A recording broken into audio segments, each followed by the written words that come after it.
Hi,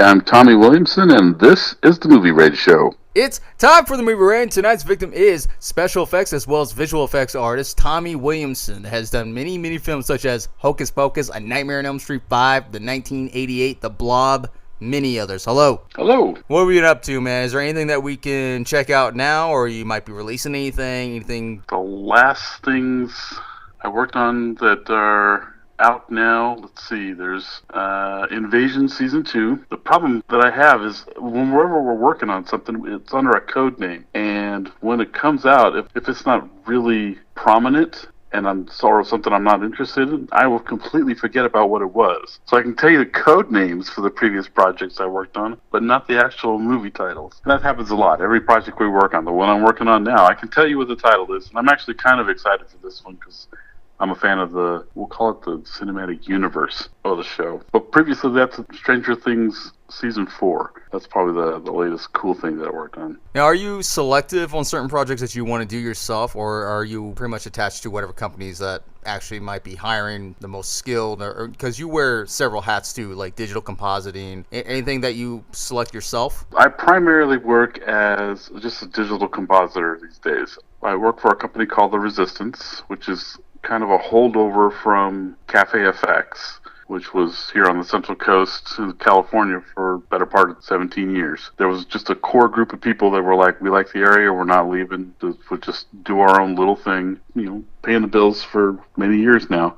Been a visual effects supervisor, I've been a compositing supervisor, I've been a stereoscopic supervisor. Way back in my Creature days, I did animatronics, but I also did miniatures, and I kind of done the whole thing. I loved movies since I was a little kid, and from the age of 9, I knew what I wanted to do, and my career has kind of morphed with interests and with opportunities over the years. It's all been in the service of being a craftsman for the motion picture industry. Do you ever reinvest in yourself from all these projects or anything so you can basically your little nest egg of company yourself on the side and possibly offer services too, or are you pretty much anywhere where you can get it? I'm a maker, and it's the most general sense because it's whatever I want to have that doesn't exist, and I'm just not satisfied with letting that be, so I'm going to make it. But also I've had opportunities on my own. I was very big into the Lego community, Lego adult fan community. They called AFOLs.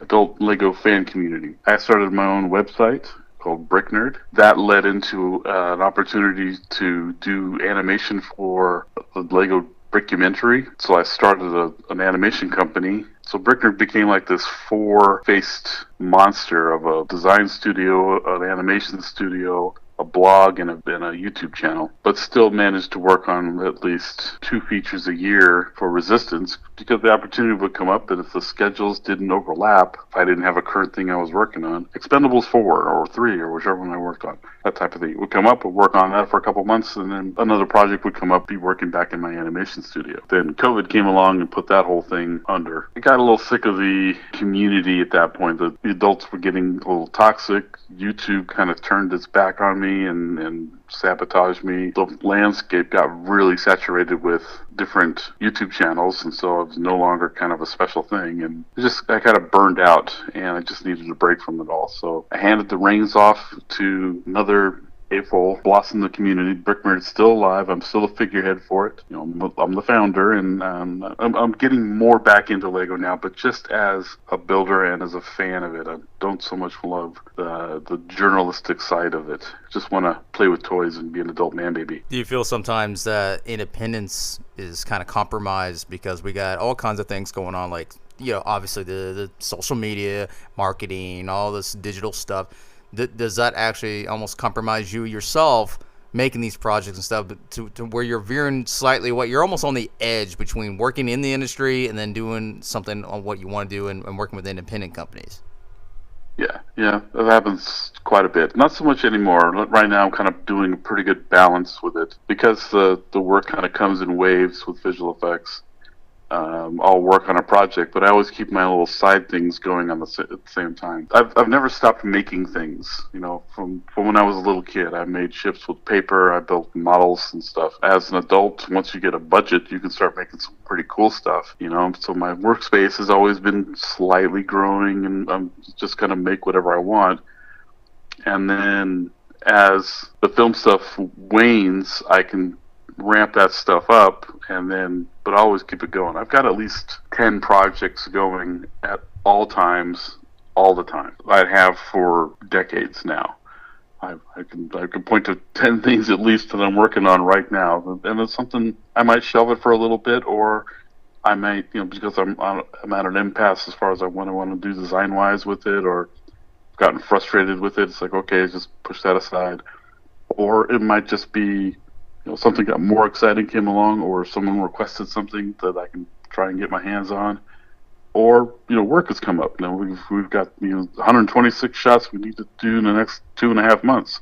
Can you help? Yeah, I'm there, and that I can just back burner all of the maker stuff while I work on a feature film. But it's an always busy kind of lifestyle, and I'm fine with that. My brain's always going 126 miles an hour anyway. So, yeah, the industry goes great lengths to get their product out, but can also cheapen their labor too. Do you feel that certain job titles that were commonly needed in every production are no longer either being used or as needed based on the company's funding? The whole industry has really changed a lot since I began in it. I started, my first film was The Blob back in '88, and in the creature effects realm, things didn't change much until computers kind of started integrating into things, and a lot of guys saw a lot of stuff go in that direction, myself included. When Jurassic Park came out, we were looking at that going, okay, well, I can see the writing on the wall. That's when I bought an Amiga computer and started training myself doing 3D stuff, and I made the switch to digital in '93. But even during that time, I was watching, guys fall away from just the photochemical days because digital kind of impacted every aspect of filmmaking, every one of them. Things used to be so much different and so much more difficult in some aspects, and now things are changed. Things are still hard, but it's all because of outlandish requests with no budget and no time to do it all. And unfortunately, the industry kind of shot itself in the foot, being able to pull these things off and just killing ourselves to get these projects out on time and on budget. And one by one, they all fell to the wayside, including Cafe FX. We were just, Alice in Wonderland came along, and it was great while we were working on it. Then it became not so great. Then it became way overwhelming, and then we never recovered from it. The company collapsed, and that globalization, reduced budgets, accelerated schedules, and unrealistic expectations on the production side has kind of hurt everybody. But things are still managing to get out, and the quality has suffered quite a bit, I think, unless it's a filmmaker who really cares about it, in which case they're probably also not making unusual demands on the companies that are working on it. Would you say that some of the job titles themselves are still existent on paper, but just not really used anymore because we got such advanced technology and marketing? And again, it's a digital world. Everything is more about that now. But what was utilized at one point, even in the 2000s, do you feel like, well, it's there, but there's no use for it anymore, or they just don't want to use that? Do you feel that also pushes more jobs away as that artist too? Depends on what kind of art you did. I mean, if you were a modeler back in the 80s and early 90s, you kind of had to make the choice if you were going to stick with the modeling or if you were going to transition to the digital side. And watch all the different companies that had model shops, one by one, they shrank them, and then a lot of them closed them. But a lot of those modelers went over to the digital side because not so much the skill set, but the mentality and the understanding, the core, what makes a person able to make a model. It doesn't matter what they make it with. If they can do it with a computer, they can do it with styrene. Understanding how a model gets made and what makes it look right is the artist, not the tool. Model makers didn't so much go away as they became different kinds of model makers. Or they did go away, because they just didn't want to make that transition. They didn't want to use a keyboard and a mouse, and slowly those jobs went away. Not entirely. There are still plenty of model makers out there, and it's still very much a viable option to create things. How much can it affect an artist if they succeed in working in big studio films but are also limited in other areas based on whether they're a part of the union or other organization that they're under? Well, visual effects, for the most part, have never really had a union. Of the early days, it was, kind of a camera department, but, the people that were, it takes an entire army to do it, and they're not all camera operators, so damn it. Every attempt to organize as an industry has never worked out, so there's just never been a visual effects union. But I got sidetracked from the question, I think. What was the question? Basically, how much can it affect working with an artist if they're limited based on if they were working with an organization or even or under a union company? Oh, I see. Well, I can't speak for many other people. I know that as I was a member of SAG as a puppeteer, and that was kind of associated with the makeup and creature industry, but it wasn't. The two were kind of unrelated. I would make the thing, and then I would show up on set, and I'd move the thing, and I'd get paid by two different companies for two different things. So I'd say, in that effect, I had more opportunities.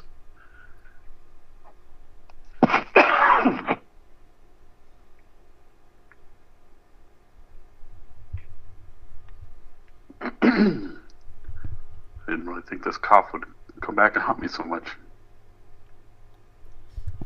When they do sign on to, even if it's a specific union or with a different kind of company that's non-union or everything, the longer they work with these companies and organizations, does it become even harder and even more riskier, to work with than outlet companies in comparison?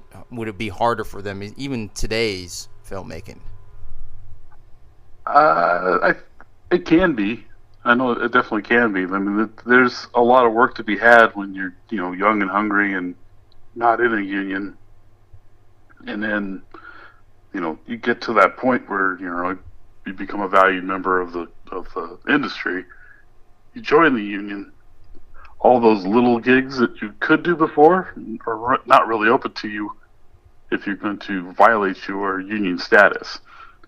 But also, the ones that you do get, now you have the union pay that you can expect, the union wages, and you've got all the benefits of being in the union. So it's kind of a trade-off.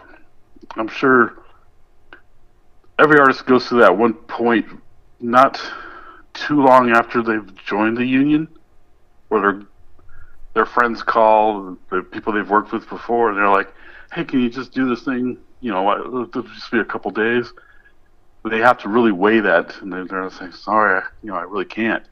It's it's got to be none, or it's got to be a union gig now.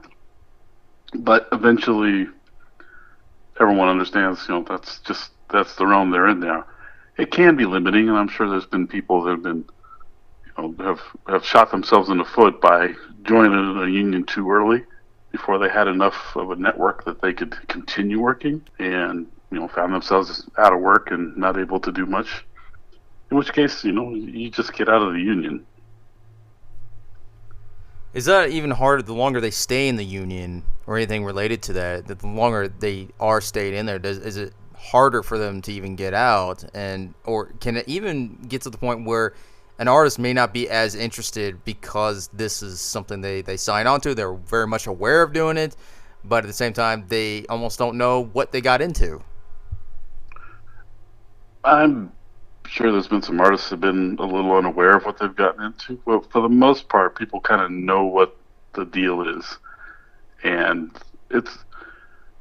I'm very pro-union. I will say that, and it can make things a little difficult to put the pieces in place on both sides of the production. Like when I was doing animation, there were a few artists that I would hire to do voice work for me, and then midway through, a couple of years into my company, they joined the union, and I can no longer use them for my little non-union gigs. Kind of a bummer. More power to them.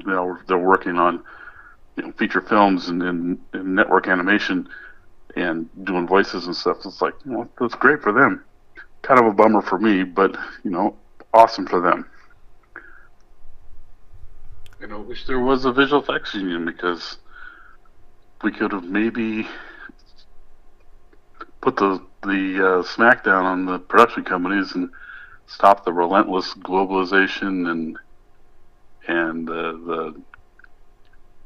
the slow bleed that the industry went through in the late '90s, the aughts, and then finally the 20-teens. It was just a bloodbath, and there's almost none left. All the boutique shops have all just slowly crumbled.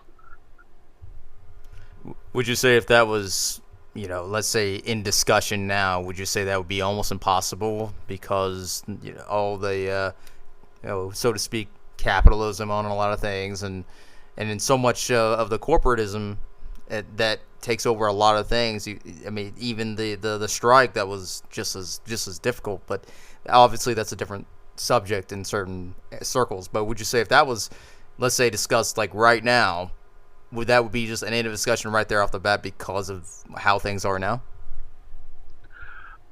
I think, there's a reason that every time we've tried to organize a visual effects union, the whole thing has collapsed. It's because nobody has that cushion underneath them of a union to lean on.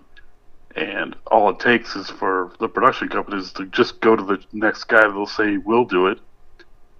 Everyone can get a little paranoid for a little long, and then finally they're just like, okay, we'll do it. So we can't all band together with any kind of insurance that things are going to work out for us, because eventually everyone's going to get hungry. When the actors struck and the writers struck, they already have a well-established union that's eons old. It goes back to early days of Hollywood. Because of the problems they were having, they were able to unionize and to work together as a community early enough where things, they could make an impact. Now, it's just not. It's not that difficult, even for the production company itself, to say, we're going to hire these other companies. We can't do it.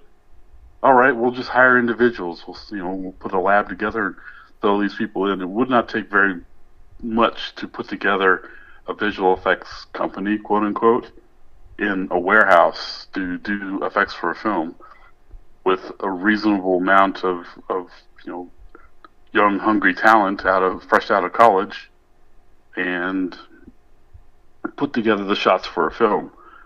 You don't have to go to Weta or to ILM or to even the smaller shops and to get things done. You do if you want the big grandiose stuff, but the big grandiose stuff has budgets, and they can control people. So I don't think there's any chance of a union really happening ever for visual effects. And now between China and India, there's a talent pool that is worldwide, and some of them willing to work very cheaply. So why would they bother? And would you also think that even if that was partially in place, that some of the money is going to be divided, like meaning that some money they're going to take portion out of them, but take that money elsewhere, whatever they feel that is needed. Like basically, one money is going to be taken one thing. Yeah, it sounds good, but this is going to be taken out regardless. So it's like it's a yin and yang, but it's good and bad at the same time. Money is going to be taken from one place. Basically, the deal sounds too good to be true. So money is going to be taken out regardless, even if you're going to get what you want partially. Yeah, yeah. It all comes down to money. It always does. Which is kind of the bummer thing, because I really hate that aspect of the industry. I am through and through a craftsman. I've always been a happy cog in the machine, just making a little bit of movie magic. If I wasn't doing it for productions, I'd be doing it for myself, and I have. I just love the craft, and I do have bills to pay, and thankfully I'm married, and my wife makes a good living, and that helps balance out, the feast and famine of the production side. But I've always hated the fact that livelihood and creative fulfillment have to have this symbiotic relationship. I just wish, we could all just chill out, eat berries, and make creative, cool stuff. But no, that's not the world we live in. Over the course of your career, how has the industry changed you as the artist from the past to present? And what is an actual motivation to continue working in the industry despite its faults? And, there's also traps too in the industry to fall into that an artist may not actually realize too until it happens. Well, I mean, like I said before, from an early age, two things happened when I was 9 years old. Star Wars came out, and we went to Universal Studios. And that was enough to kind of warp my little head for life.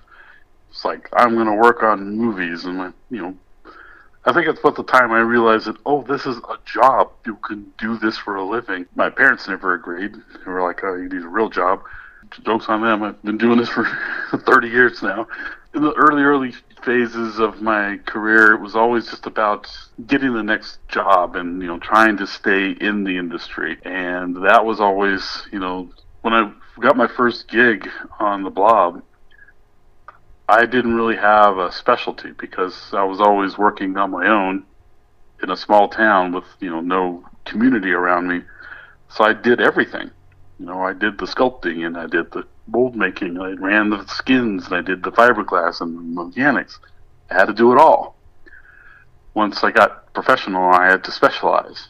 So it wasn't until they were saying, okay, you're working, what do you want to do? And I'm like, I have to pick a department. So they asked, and I said, well, I kind of like the mechanical aspects of it, and they were so desperate for people. There was a real bad situation on the Blob that I came in right after. And they were like, okay, you work for Marks the Tracking, and work back there. And they just set me back and put me at a desk, and I was like, okay, I guess I'm working in the film industry now.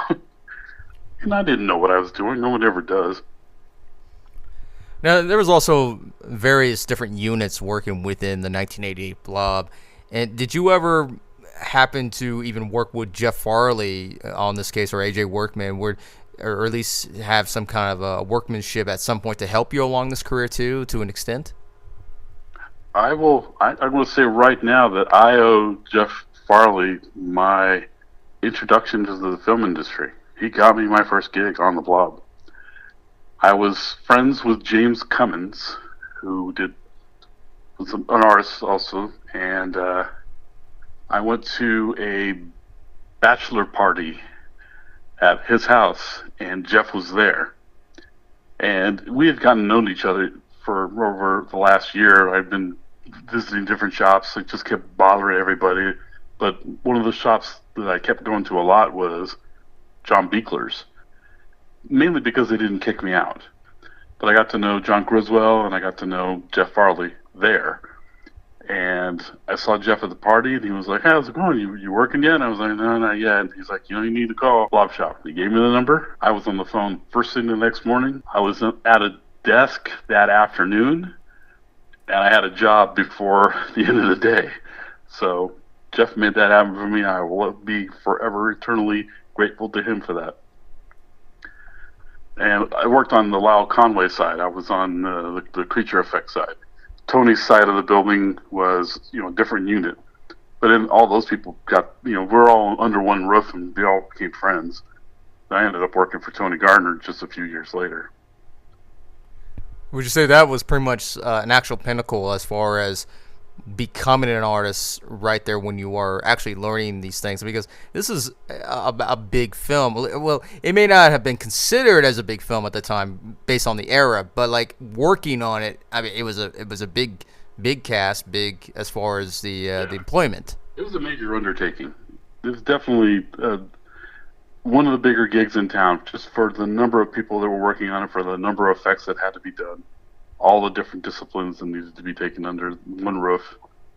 It was also an excellent opportunity for me because I got to meet this giant pool of people and see how professionals actually do what they do, not me just, skimming through my Tom Savini book and gleaning what I could off of the library. Because this is, way before the internet, and the film industry has always been notoriously difficult to get into.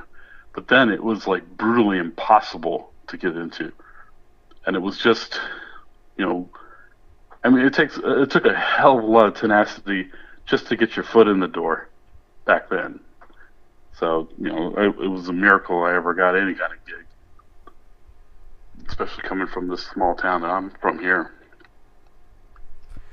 Go ahead and plug in any websites or anything that you'd like to promote or anything that you'd like to add to this. Well, my maker side of things, I've been I started the domain Nerds and Makers, which is a website, but it's not really well cared for. It's my biggest profile for that aspect of my life is on Instagram.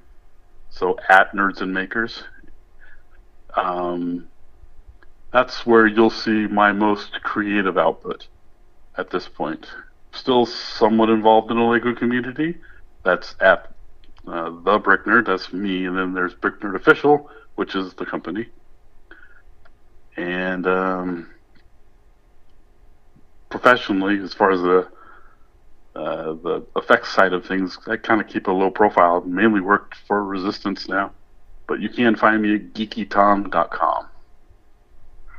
My long neglected website. Well, there you have it, everybody. That is Tommy Williamson.